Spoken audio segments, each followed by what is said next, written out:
What's going on, everyone? Austin here.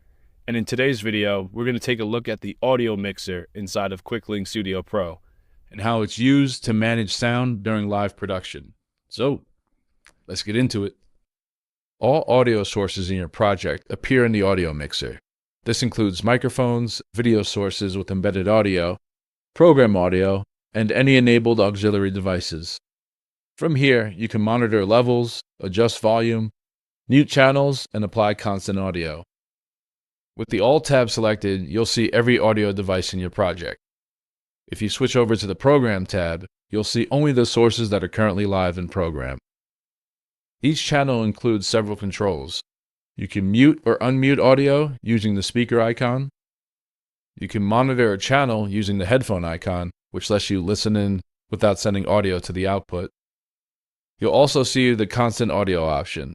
When this is enabled, that audio source stays active across all scenes until you turn it off. This is useful for microphones or background audio that need to remain consistent throughout a production. Volume levels can be adjusted using the slider on each channel. Ideally, audio should stay in the green and lightly touch the yellow. If levels start entering the red, that indicates clipping and volume should be reduced. The audio mixer gives you a simple, effective way to keep sound under control while you're live. And that's a quick overview of the audio mixer inside of QuickLink StudioPro. For more tutorials and walkthroughs, visit our YouTube channel or head over to support.quicklink.tv. Thanks for watching, and I'll catch you in the next one.